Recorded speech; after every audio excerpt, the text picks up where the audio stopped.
2011 నుంచి 2026 వరకు మధ్యలో గ్యాప్ వచ్చినా ఉన్నిందైతే మీరే. మధ్యలో గ్యాప్ ఉంది. కంటిన్యూషన్ లో వేరే వాళ్ళు లేరు. YCP government town bank chairman నియమించలేదు. సో 15 సంవత్సరాల నుంచి నేనే ఉన్నాను, ఈ బ్యాంకు నాదే, ఈ బ్యాంకులో ఉన్న అమౌంట్ల మీద కూడా నాకు హక్కు ఉంది అనే ఉద్దేశంతో మీరు మీ వ్యక్తిగత అవసరాల కోసము ఈ టౌన్ బ్యాంక్ 100 సంవత్సరాల ఫంక్షన్ని ధూమ్ధామ్గా జరిపించారు అని, తర్వాత బ్యాంకులో ఉద్యోగాలను రిక్రూట్మెంట్ చేసే విధానంలో డబ్బులు తీసుకొని లంచంగా ఉద్యోగాలు ఇచ్చారు అని అభియోగం. దీన్ని మీరు ఏ విధంగా ఎక్స్ప్లెయిన్ చేస్తారు? 100 years ప్రోగ్రామ్ అనేది ఒక సెలబ్రేషన్. 100 సంవత్సరాలు ఒక సంస్థ, మదనపల్లి కోఆపరేటివ్ టౌన్ బ్యాంక్ 100 సంవత్సరాల వయసు అయింది. అయినప్పుడు దాన్ని ఎలివేట్ చేసి ఈ విధంగా మదనపల్లిలో ఒక బ్యాంక్ ఉంది, 100 సంవత్సరాలు అయింది అని దాన్ని పబ్లిసిటీ చేసి దాన్ని ఒక పండగ వాతావరణంలో తీసుకురావాలి. దానికోసము మనము ఒక సెలబ్రేషన్ చేసాం. దాంట్లో డబ్బులు తీసుకునేదానికి నాకు అంత అవసరం ఏముంది? దాంట్లో ఎట్లా తీసుకునేది ఏముంది? ప్రతి రూపాయికి కూడా అక్కడ ఇప్పుడు దీంట్లో సెలబ్రేషన్ కూడా ఎట్లా ఖర్చు పెడతారంటే చరణ్ గారు, ఇది ఒక 6 సంవత్సరాలు 7 సంవత్సరాల నుంచి ఎవ్రీ ఇయర్ ఇన్కమ్లో కొంచెం మొత్తం ఎంతో అంత తీసి పెడతా దాన్ని ఒక పోగ చేసి 100 years సెలబ్రేషన్ చేస్తాం. బిఫోర్ 100 years ముందు 5-6 సంవత్సరాల ముందు నుంచి పోగు చేసిన అమౌంట్ సెలబ్రేషన్ కొంచెం వాడారు. కొంతమంది ఏదో అన్నారు, మీరు చెప్పినట్టు అపోహలు అవి విని. ఇంతకుముందు కూడా ఎవరో అన్నారు, వైసీపీ లీడర్ 1 కోటి రూపాయలు ఖర్చులే. దాంట్లో అయిందే ఖర్చు, టోటల్ ఖర్చు 26 లక్షలు. కళ్యాణ మండపంలో ఎన్వీఆర్లో పెట్టారు. ఎన్వీఆర్ కళ్యాణ మండపం ఖర్చు మేము 3 రోజులు వాడినాం. 3 రోజులకు కలిపి 1,00,000 రూపాయలు తీసుకున్నా. 15,000 ఎలక్ట్రిసిటీ బిల్లు, తర్వాత వచ్చి ఈ జిఎస్టి, లేబర్ కలిపి 1,15,000 వాడినాం కళ్యాణ మండపం. దాన్ని 10 లక్షలు వాడేసినారంటే అపోహలు. అక్కడ నేరుగా బ్యాంకుకి పోయి మా ముందర కూర్చొని రెండు సిఇఓ దగ్గరికి పోయి కళ్యాణ మండపం ఎంత పెట్టినారంటే ఆ లెక్క చెప్పు. సో ఈ మధ్య కాలంలో ఎంతమందిని రిక్రూట్ చేశారు? ఆ రిక్రూట్మెంట్ కోసం మీరు అనుసరించిన విధానం ఏమిటి? చిన్న విషయం ఏమంటే, టౌన్ బ్యాంకులో 8 మంది రిటైర్డ్ అయినారు. 8 మెంబర్స్ వాళ్ళ సర్వీసెస్ అయిపోయి 8 మంది రిటైర్డ్ అయ్యారు. ఓకే. వాళ్ళు 8 మంది రిటైర్డ్ అయిపోతే ఆ 8 మంది ప్లేస్లో ఉద్యోగాలు చేసేవాళ్ళు మాకు అవసరం అన్నప్పుడు మేము టెంపరవరీగా కొంతమంది తీసుకున్నాం. ఆ కొంతమంది తీసుకునేది రిటైర్డ్ అయిన వాళ్ళ అమౌంట్ మాకు కలిసి వచ్చింది 5,40,000. నేను రన్ టీవీ ద్వారా మీ ద్వారా చెప్తున్న మదనపల్లి డిపాజిట్లు ఖాతాదారులకు, మదనపల్లి ప్రజలకు దీని మీద కామెంట్లు ఎవరు చేస్తారో వాళ్ళందరికీ కూడా ఇది మీ ద్వారా ఇది నేను చెప్తున్నా. రిటైర్డ్ అయ్యే 8 మంది ద్వారా బ్యాంకుకు మిగులు ధనము 5,40,000. మేము టెంపరవరీగా కంటింజెంట్ ఎంప్లాయీస్, పర్మనెంట్ ఎంప్లాయీ కాదు, కంటింజెంట్ ఎంప్లాయీని తీసుకునే వాళ్ళ మీద 1,40,000 ఖర్చు పెట్టాం. ఒక్కొక్కరికి 20,000. ఓకే. వాళ్ళు టెంపరవరీగా తీసుకునే వాళ్ళు ఇస్తారు, వీళ్ళు ఇస్తారని నాకేమంత అవసరం? రేపు తీసేయాలంటే రేపు తీసేయచ్చు, కానీ తీసేస్తే నష్టపోయేది ఎవరైతే జాయిన్ అయిన వాళ్ళే. కానీ అభియోగం మోపే వాళ్ళకు మీరు ఇచ్చే సమాధానం నేను ఏమంటానంటే, ఇది బ్యాంక్. దీంట్లో కోఆపరేటివ్ అర్బన్ బ్యాంక్ లో మదనపల్లిలో హెడ్ ఆఫీసు 2 బ్రాంచ్లు. రాజకీయ కోణంలో నన్ను చూసి మీకేదో శత్రువు అనుకొని, నేను తెలుగుదేశం పార్టీ, నేను చంద్రబాబు పార్టీ, నేను లోకేష్ బాబు గారి పార్టీ, నన్ను దృష్టిలో పెట్టుకొని నేనేందో మున్సిపల్ చైర్మన్కి అడ్డం వస్తాను, నీ వార్డులో ఏందో అడ్డం వస్తాను, ఇంకోరు వార్డులో అడ్డం వస్తానని మీరు కుతంత్రము కుళ్ళు టౌన్ బ్యాంక్ మీద దయచేసి చూపివద్దంట.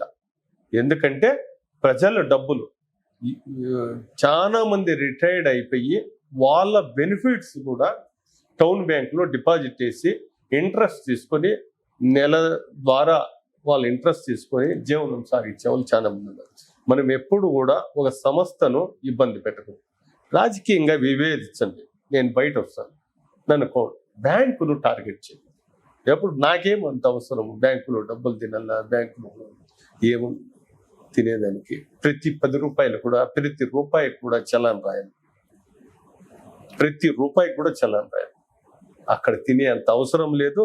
అంత నీచానికి నేను ఎప్పుడు దిగజారినో, ఆ అవసరం వస్తే మనము దేనైనా వదిలేసేది, ప్రాణం వదిలేసేదానికి కూడా సిద్ధంగా ఉంటాను. నేను ఎట్లంటే అట్లా పోను.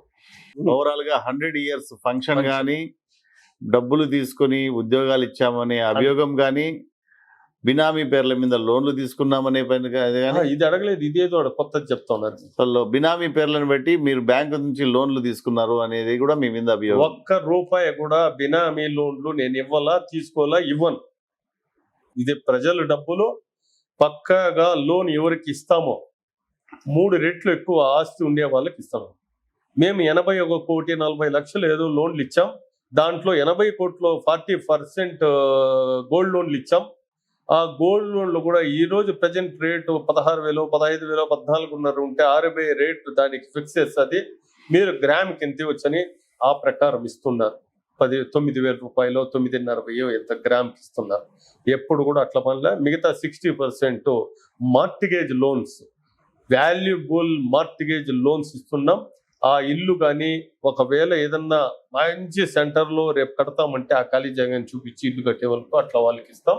అది 10 లక్షలు లోన్ కావాలంటే మినిమం 3 times 30 లక్షల రూపాయల వాల్యూ ఉండేది ఇస్తాం. 40 లక్షలు 30 లక్షలు ఉంటే దానికి లేదు. 25 లక్షల లోన్ తీసుకునే వాళ్ళకు అది 75 లక్షల రూపాయలు వాల్యూ ఉంటే దానికి ఇస్తాం 25 లక్షల లోన్. 1,00,000 నుంచి 25 లక్షల వరకు మనం ఇప్పుడు లోన్స్ ఇస్తున్నామంటే ఎక్కడ కానీ బినామీ అనేది సమస్య లేదు. అదే చెప్తాను కదా, బినామీ ఇంకోటి చేయకుంటే నేను టౌన్ బ్యాంక్ చైర్మన్, నేను ఎందుకు బయట రకరకాల విద్యలు చేసుకొని పోవచ్చు. నాకు అంత అవసరం లే. క్యారెక్టర్ మెయింటైన్ చేసే నాదెల్ల విద్యాసాగర్. ఓకే, మీకంటే ముందు 7 మంది పనిచేశారు టౌన్ బ్యాంక్ చైర్మన్లుగా.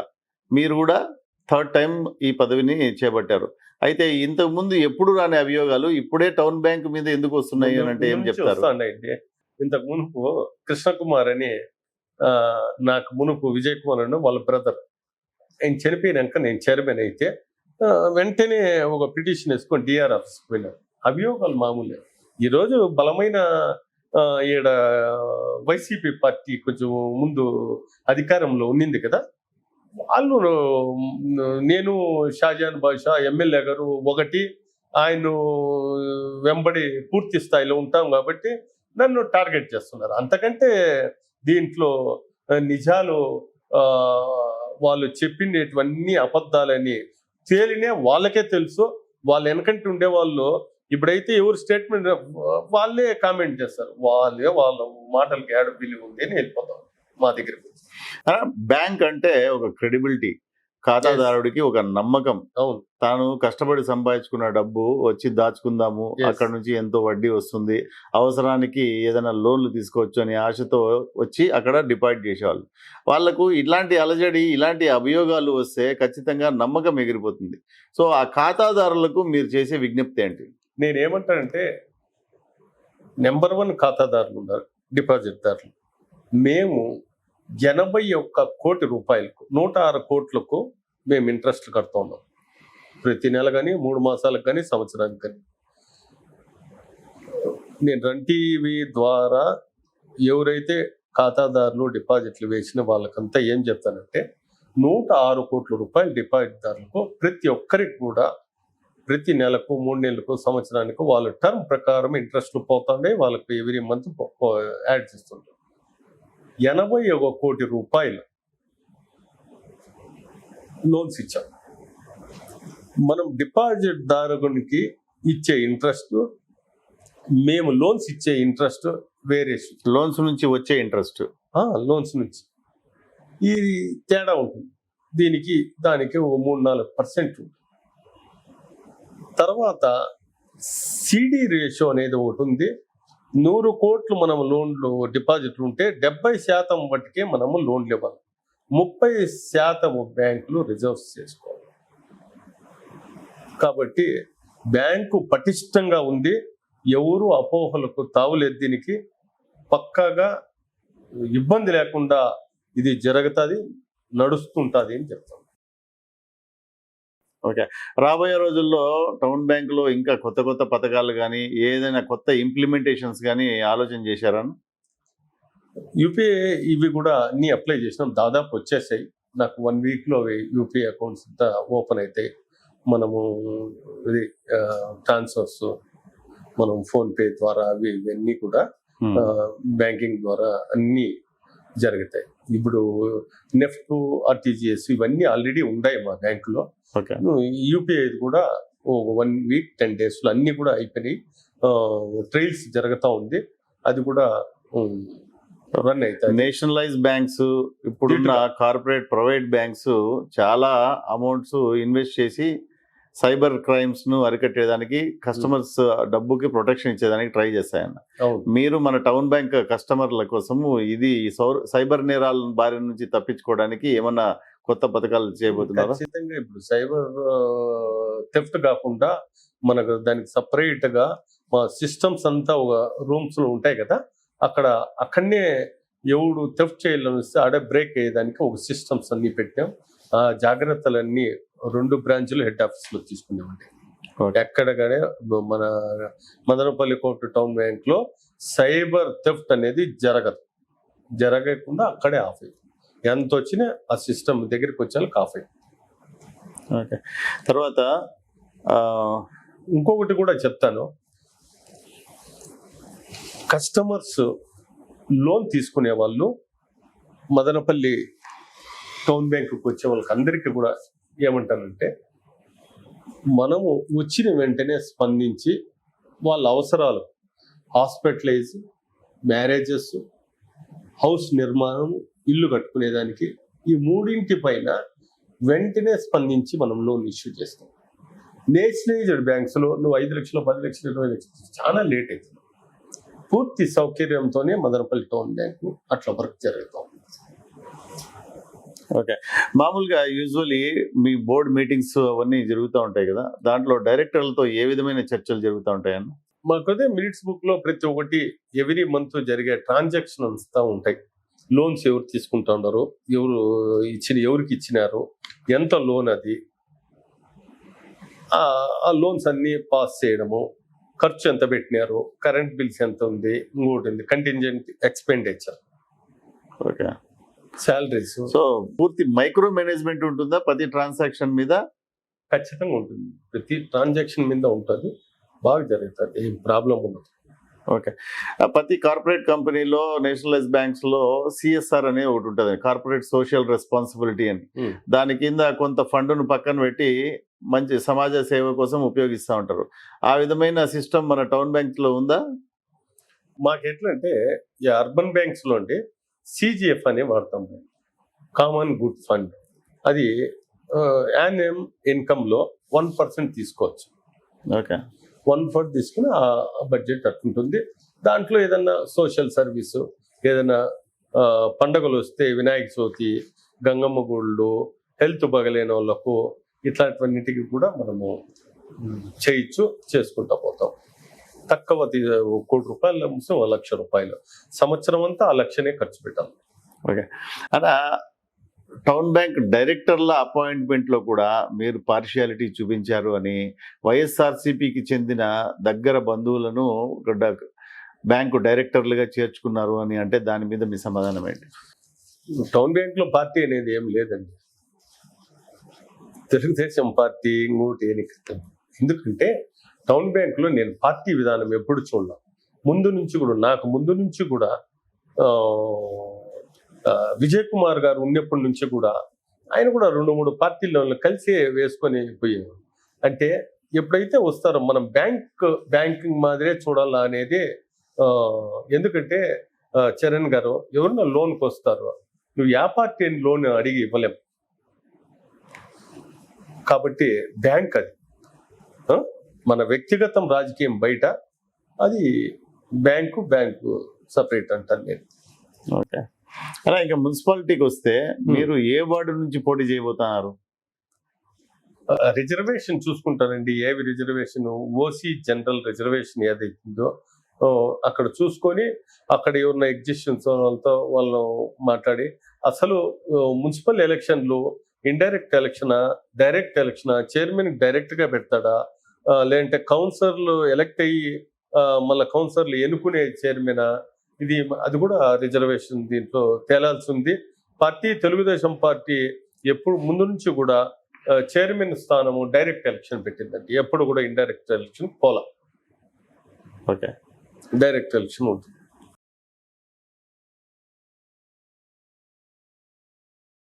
ఓకే, ఈ 48 వార్డులకి కౌన్సిలర్ల టికెట్లు కేటాయించడంలో మీరు జనసేన పార్టీ, బీజేపీ పార్టీ సమన్వయంతో టికెట్స్ అలాట్మెంట్ ఉంటుందా, లేకపోతే ఏకపక్షంగా మీరు తీసుకునేది ఉంటుందా? 100% సమన్వయంతోనే ఉంటుంది. తెలుగుదేశం పార్టీ, జనసేన, బీజేపీ పార్టీలతో కూర్చొని వాళ్ళ రేషియో ప్రకారము వాళ్ళను కూడా మంచి గెలిచే వాళ్ళను ఎక్కడ కూడా పార్టీ, కూటమి ప్రభుత్వం, మున్సిపల్ చైర్మన్ ఎవరి అభ్యర్థి అయినా కూడా మేము ఇన్వాల్వ్మెంట్ లోపల కూర్చొని మంచి సీట్లు ఇచ్చి వాళ్ళు గెలిపించేదానికి చూస్తామని మీ ద్వారా తెలియజేస్తున్నాం. గత మున్సిపల్ ఎన్నికల్లో వైఎస్ఆర్సీపీ వాళ్ళు మాక్సిమం ఇనానిమస్ ఏకగ్రీవంగానే జరిగినాయి ఎన్నికలు అన్ని వార్డుల్లో.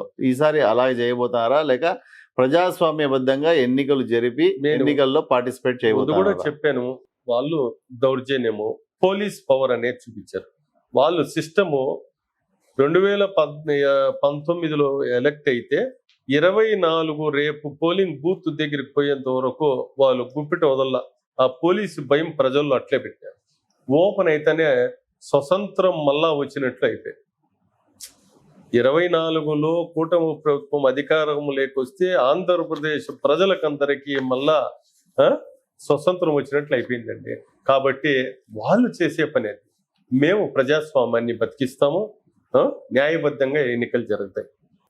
ఓకే అన్న, మీ కూటమిలో భాగస్వామ్యం అయిన జనసేన పార్టీ అధినేత పవన్ కళ్యాణ్ గారు సనాతనం ధర్మం యొక్క వాదాన్ని తలకెత్తుకున్నారు అని అందరూ కూడా ఈ మధ్యలో సనాతన ధర్మం యొక్క వాదాన్ని తలకెత్తుకున్నారు అని అంటారు. సో మీరు ఈ సనాతన ధర్మం మీద ఎంతవరకు ఉన్నారు, మీ అభిప్రాయం ఏంటి? ఇప్పుడు కూటమి యాజ్ ఏ హిందూగా ఎవరి మతము, ఎవరి కులము వాళ్ళకు గొప్పండి. సనాతన ధర్మం ఎత్తుకుంటే దాంట్లో తప్పేముంది? వాళ్ళకుండే వాళ్ళ మతపరమైన వాళ్ళ ఫ్రీడమ్స్, వాళ్ళ నమ్మకం వాళ్ళది. నా మతం వాళ్ళను మనము గౌరవిస్తాము, వాళ్ళు గౌరవిస్తారు, పోతా ఉండాల. ఇది ప్రజా జీవితంలో ఈ భారతదేశంలో సెక్యులరిజం సిస్టంలో మనం తప్పుకునేదానికి అందరితో కలిసిమెలిసి పోతా ఉండాలి. మన ధర్మం మంది, వాళ్ళ ధర్మం. ఓకే అన్న, మీరు కోరుకున్న కోరిక, మీ ఆశయం మున్సిపల్ చైర్మన్గా సాధించాలి అంటే ఖచ్చితంగా మదనపల్లి టౌన్లో ఉన్న ముఖ్యమైన నాయకుల సహాయ సహకారాలు అయితే మీకు అవసరమే ఉంటాయి. ఎందుకంటే 48 వార్డులు ఉన్నాయి.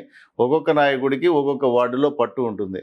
ఆ పెద్ద నాయకుల లిస్టులో దమ్మలపాటి రమేష్ గారు ఉన్నారు, రామదాస్ చౌదరి గారు ఉన్నారు, పార్టీ వేరే అయినా నరేష్ కుమార్ రెడ్డి గారు కూడా ఉన్నారు. వీళ్ళందరినీ ఏ విధంగా సమన్వయం చేసుకుని ముందుకెళ్తారు మీరు? నాకు దొమ్మలపాటి రమేష్ గారు తెలుగుదేశం పార్టీలో ఆయనకు సీట్ వచ్చినప్పుడు 19 ఎన్నికల్లో పూర్తి స్థాయిలో ఆయన వెంబడి ఉండి నేను ఎన్నికల్లో పనిచేశాను. 24లో షాజాన్ బాషాకు వస్తే ఆయన ఎన్నికల్లో పనిచేశాను. నాకు మిత్రుడు రామదాస్, మేమంతా ఓ పార్టీలో పనిచేసి ఇప్పుడు మంచి పొజిషన్లో రాయలసీమ కోఆర్డినేటర్గా ఉన్నాడు. ఆయనది మంచి పెద్ద పదవి. ఆయనతో కూడా సమన్వయంగా ఉండి ఆయన నాకు సీటు వస్తే వాళ్ళ దగ్గర మేము పార్టీకి చేయించుకునేదానికి సుముఖంగా ముందరకు పోయేదానికి ప్రయత్నం చేసి వాళ్ళు కూడా కలిసి వస్తారు. అదే విధంగా వాళ్ళకు వచ్చినా కూడా నేను అదే విధంగా ఉంటాను. అదే విధంగా మిగతా పార్టీ వాళ్ళు వెల్ విషర్స్, ఎందుకంటే మదనపల్లి బాగుండి, టౌన్ బాగుండి, అందరూ బాగున్నాం అనే వాళ్ళు ఉంటారు. అట్లా వాళ్ళని కూడా కలుపుకోపోతామని చెప్పి మీ ద్వారా తెలియజేస్తాను. ఓకే, మదనపల్లి ప్రజలకు మదనపల్లి మున్సిపాలిటీ ఎలక్షన్ల గురించి మీరు ఏ విధంగా ఒక మెసేజ్ ఇవ్వబోతున్నారు? నేనేమంటానంటే మదనపల్లి మీ ద్వారా నేను కొన్ని చెప్తాను. ఎన్నికలలో నాకు అభ్యర్థిత్వం ఖరారు అయిపోతే తెలుగుదేశం పార్టీది, మిగతా వాళ్ళను కలుపుకొని జనసేన, బీజేపీ, మిగతా తెలుగుదేశం పార్టీ నాయకులందరినీ కలుపుకొని మేనిఫెస్టో తయారు చేసి మదనపల్లి ఎన్నికలకు, ఈ అభివృద్ధికి, మదనపల్లి పట్టణ ప్రజలకు ఈ రోడ్ల నిర్మాణాలు, ఈ హౌస్ ట్యాక్స్ విషయాల్లో, ప్రతి బిల్డింగ్ న్యూ కన్స్ట్రక్షన్ విషయాల్లో అద్భుతంగా ప్రజలు బాగుండేట్టుగా తీసుకుంటానో అది ఇప్పుడు ఓపెన్ అయ్యి చెప్పలేను నేను. ఎందుకంటే అభ్యర్థితో ఖరారైన జనాలకు పోయినప్పుడు తీసుకొని వచ్చి అబ్బా ఇట్లా వాడు మనకు ఈ రోజు బయట వచ్చాడా అని అనుకోవాలా మదనపల్లి పట్టణ ప్రజలు. ఎందుకంటే అందరూ బాగుంటే దాంట్లో నేనుంటా, నేను ఒకడే బాగుండాలని నా జీవితంలో నేను అనుకోను. ప్రతి ఒక్కడు మన్నులో కలిసిపోవాల్సిందే. నేను ఎప్పుడు కూడా అందరి దగ్గర మంచి పేరు తెచ్చుకొని ఉంటాను. ఈ మదనపల్లిని బాగు చేస్తాము.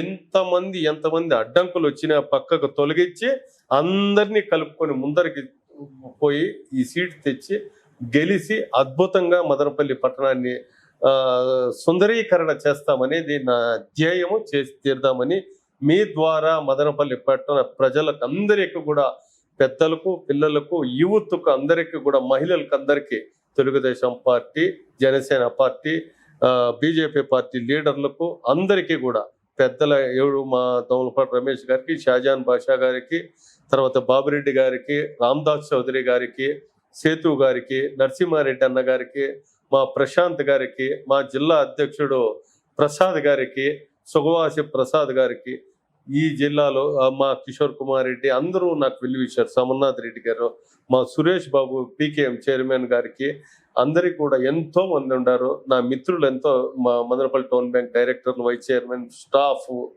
ఈ మదనపల్లిలో ఫ్రెండ్స్ అందరికీ, అన్ని కులాలు నాతో, ముఖ్యంగా నాతో బలిజ కులస్తులు అద్భుతంగా ఉంటారు. వాస్తవానికి మేము ముందర చెప్పే మాట కాదు ఇది. అట్లా ముస్లిం మైనారిటీస్ అయితే మదనపల్లి టౌన్ బ్యాంక్ లో ఇచ్చిన లోన్లో 50% ఆఫ్ లోన్స్ ఇష్యూ చేసినాను ముస్లిం మైనారిటీ. నేనైతే అభ్యర్థి ఏమి అనేది చూపించి ఆ వాటిలో కూడా ఓటు ఎట్టేసుకుంటానని మీ ద్వారా చూస్తున్న ఆ రోజు మీకు నాకు అద్భుతమైన ప్రజలకు ఒక సందేశం ఇచ్చేదానికి మీరు పిలిచిన దానికి రన్ టీవీ మా చరణ్ గారికి ప్రత్యేక ధన్యవాదాలు. సో రన్ టీవీ తెలుగులో చాట్ విత్ చరణ్ ప్రోగ్రాంలో ఇది లాస్ట్ అంకము. దీంట్లో ర్యాపిడ్ ఫైర్ రౌండ్ అంటారు దీన్ని. దీంట్లో మీరు సింగిల్ వర్డ్లో సమాధానం చెప్పాలి. మీకు కులం ముఖ్యమా, పార్టీ ముఖ్యమా? పార్టీ ముఖ్యం. పార్టీ ముఖ్యమా, పదవి ముఖ్యమా? పార్టీ ముఖ్యం. అభివృద్ధి ముఖ్యమా, రాజకీయం ముఖ్యమా? అభివృద్ధి ముఖ్యం. కార్యకర్తలు ముఖ్యమా, నాయకులు ముఖ్యమా? కార్యకర్తలతో కూడుకుని నాయకులు ముఖ్యం. ఎమ్మెల్యే ముఖ్యమా, కార్యకర్త ముఖ్యమా? ఎమ్మెల్యేతో కూడుకునే కార్యకర్తలు ముఖ్యం. ఎమ్మెల్యే ముఖ్యమా, కార్యకర్త ముఖ్యమా? కార్యకర్తలే ముఖ్యం. మీ బలం ఏంటి, మీ బలహీనత ఏంటి? బలము తెలుగుదేశం పార్టీ, బలహీనత కూడా తెలుగుదేశం పార్టీ. ఓకే. మీపై ఇప్పటి వరకు ఎక్కువగా వచ్చిన విమర్శ ఏది? ఇప్పటి వరకు వచ్చిన విమర్శ, నేను తెలుగుదేశంలో నేను ఎదుగుదలను ఓర్చలేక విమర్శ. ఓకే. మిమ్మల్ని ఎక్కువగా బాధ పెట్టిన రాజకీయ సంఘటన? ఎక్కువగా బాధ పెట్టిన రాజకీయ సంఘటన ఏదంటే, మేము తెలుగుదేశం పార్టీలోనే ముందు నుంచే కొనసాగుతున్నాం. మదనపల్లి కమ్మ వీధిలో నేను ఇంతకుముందు కూడా చెప్పాను, అక్కడ క్యాజువల్గా ఉన్న వ్యక్తి అశోక్ అనే మా రిలేటివ్ ఫ్రెండ్, మేమంతగా ఒక ఏజ్ గ్రూప్. నేను ఆ టైంలో ఫీల్డ్స్ దగ్గర, సండే అది, ఆదివారం బావి దగ్గరికి పోయినాను. అక్కడికి వచ్చినారు జనం. కమ్మ స్ట్రీట్లో ఈడ చిన్న త్రిపుర సుందరి లాడ్జ్ అనేది ఒకటి ఉంటే క్యాజువల్గా ఆదివారం ప్యాకెట్ ఆడుతూ ఉన్నారు. ఆయన మా వాడు అశోక్ అనేవాడు ఆ వీధిలో పుట్టి, అతను సెట్లు వచ్చి విజయవాడలో అంటే అన్ఎక్స్పెక్టెడ్గా పోలీస్ బృందం వచ్చి అక్కడ కాల్పులు జరిగాయి. అశోక్ అని ఆయన్ని కాల్చారు. అది ఎప్పటికీ మర్చిపోలేని రోజు. చాలా దాని గురించి బాధపడ్డాం. ఓకే. మీకు అత్యంత సన్నిహిత రాజకీయ నాయకుడు ఎవరు? ఇద్దరండి. ఇంతకు మునుపు కీర్తిశేషులు రాటకొండ సాగరెడ్డి గారు, ఇప్పుడు మహమ్మద్ షాజాన్ బాషా గారు మదనపల్లి శాసనసభ్యులు. ఓకే. ఇప్పుడు మీరు కోరుకున్నట్టు మున్సిపల్ చైర్మన్ పదవి కనుక అటు ఇటు అయ్యి మీకు కనుక రాలేకపోతే రాజకీయ సమీకరణాలతో పార్టీలోనే ఉంటారా? పార్టీలో ఉంటానండి. ఏ తప్పు నిర్ణయం తీసుకున్నాను అని అనిపిస్తుంది మీకు ఇప్పటి వరకు? ఒకానొక సందర్భంలో 2009 ఎన్నికల్లో నాదెళ్ల ద్వారకనాథ్ను ఎమ్మెల్యేగా ప్రొడక్ట్ చేసి ముందుకు వస్తున్నాం. జెడ్పీటీసీ అయ్యాడు. మున్సిపల్ టికెట్ ఇస్తే అడిగాం, రాలా. 2004లో ఎమ్మెల్యే సీట్ రాలా. 2009లో ఎమ్మెల్యే సీట్ రాలా. అప్పుడు కొన్ని సందర్భాల్లో నాదెళ్ల ద్వారకనాథ్ గారు పిఆర్పిలో వచ్చారు. పిఆర్పిలో ఆదికేశ్వర నాయుడు కొడుకు ఆయన వచ్చి ఎంపీగా కంటెస్ట్ చేస్తే అప్పుడు ఆయన పక్క ప్రచారం చేశారు. పూర్తిగా రాజకీయము మా అన్న మీద ఆధారపడి ముందరకు పోతా ఉంటే ఆల్ ఆఫ్ సడన్ అక్కడ చేరి నాకు ఇంకా రాజకీయం వద్దు అని అక్కడ నిలబడిపోయినాడు. అది నేను తప్పుగా నిర్ణయం తీసుకున్నట్టే అని అనుకున్నాను. ఓకే. సో రాజకీయం పరంగా మీకు ప్రస్తుతం ఉన్న శత్రువు ఎవరు అంటే ఏం చెప్తారు? వైసీపీ పార్టీ శత్రువు. మిత్రులు నాతో కలిసి ఉండేది, నేను ఉండేది తెలుగుదేశం పార్టీ. ఓకే. సో మిమ్మల్ని ఇప్పటి వరకు తక్కువగా అంచనా వేసిన వాళ్ళకి మీరు ఇచ్చే సమాధానం ఏంటి? నేను ఎప్పుడు కూడా వాళ్ళు తక్కువ అన్నా వేసుకోనండి, ఎక్కువ అన్నా వేసుకోండి, నేను తక్కువనే ఎప్పుడు కూడా మనిషిని అంచనాలు ఎవరు పట్టలేరు. సక్సెస్ అయిపోయినాయి అనుకోండి, అది వేరే విధంగా ఉంది. సక్సెస్ కాలేదంటే ఎంత తెలివైనవాడన్నా ఎంత బలశాలైనా ఏమీ లేదనుకుంటారు. మీరు మదనపల్లి ఎమ్మెల్యేగా ఒకరోజు మీకు అవకాశం వస్తే మీరు ఏం చేస్తారు? పూర్తి స్థాయిలో మనం ఒక్కరోజు ముఖ్యమంత్రి సినిమా కూడా చూసినాం. డెవలప్మెంట్ మీదే చూడాలి. ఒక్కరోజైనా, అర్ధ రోజైనా, ఒక గంట అయినా మనము ఈ నియోజకవర్గం బాగుండేదానికి, ఈ నియోజకవర్గ అభివృద్ధి ముందరికి తీసుకోబోయేదానికే చూడాలండి. సో మీకు మున్సిపల్ చైర్మన్ పదవి ఇష్టమా, టౌన్ బ్యాంక్ చైర్మన్ పదవి ఇష్టమా? మున్సిపల్ చైర్మన్ పదవి ఇష్టం. అయితే టౌన్ బ్యాంక్ చైర్మన్ గా ఎందుకున్నారు? టౌన్ బ్యాంక్ చైర్మన్ బ్యాంకును కాపాడేదానికి ఆల్టర్నేటివ్ దానికి మనుషులు ఉన్నారు. బోర్డులోనే ఉంటారు. ఎవరినో ఒకరిని చైర్మన్గా కూర్చోబెట్టచ్చు, సామాజిక పరంగా ఎవరినో ఒకరు పెట్టచ్చు. మున్సిపల్ చైర్మన్ అయితే ప్రజలకు న్యాయం చేయొచ్చు, మనం అనుకున్న అభివృద్ధి జరుగుతుంది, దాన్ని తీసుకోపోవచ్చు అని నేను అట్లని టౌన్ బ్యాంక్ ఇష్టం లేక కాదు, దాన్ని పెట్టి దానికి అవకాశం ఇంకోరికి ఇస్తాము, దీంట్లో కూర్చుంటాం. ఓకే. లాస్ట్ క్వశ్చన్ అన్న, రన్ టీవీ తెలుగు మీద మీ అభిప్రాయం ఏంటి? రన్ టీవీ తెలుగు మేనేజ్మెంట్కి మీరు ఇచ్చే సలహా ఏంటి? రన్ టీవీ తెలుగు చరణ్ గారికి నేను ఇచ్చే సందేశం ఏమంటే, మీరు అద్భుతంగా డిబేట్లు చేసి, ఇంటర్వ్యూలు చేసి రన్ టీవీని అద్భుతంగా తీసుకోపోతున్నారు ముందరికి. ఈ నియోజకవర్గంలో కానీ, జిల్లాలో కానీ, ఈ రాష్ట్రంలో కానీ ఒక వెలుగు వెలగతారని నాకు ఈ చరణ్ గారు, రన్ టీవీ అధినేత, ఒక వెలుగు వెలిగి ఈ రోజుట్లో ఆంధ్రప్రదేశ్లో TV5, ABN channel, TV9, ETV channel, ఈ లెవెల్లో మిమ్మల్ని నేను చూడాలనుకుంటున్నా. నేను చూస్తానండి. థ్యాంక్ యూ వెరీ మచ్ స్టూడియోకి వచ్చి మీ అభిప్రాయాలను పంచుకున్నందుకు. సో రన్ టీవీ తెలుగు ప్రేక్షకులు నాదెళ్ల విద్యాసాగర్ గారి మాటలు విన్నారు కదా, నా ప్రశ్నలు కూడా విన్నారు కదా, ఆయన సమాధానాలు కూడా మీరు విన్నారు. ఇప్పుడు తీర్పు మాది కాదు, మీదే. ఈ ఇంటర్వ్యూలో చెప్పిన విషయాలపై మీ అభిప్రాయం ఏంటి అనేది మీ కామెంట్ రూపంలో తెలియజేయండి. ఇలాంటి రాజకీయ విశ్లేషణలు, ఎక్స్క్లూజివ్ ఇంటర్వ్యూలు, నేరుగా ప్రశ్నించే కంటెంట్ కోసం రన్ టీవీ తెలుగును తప్పకుండా సబ్స్క్రైబ్ చేసుకోండి. నేను మీ సిరివేల్ చరణ్ కుమార్. జై హింద్, జై భారత్.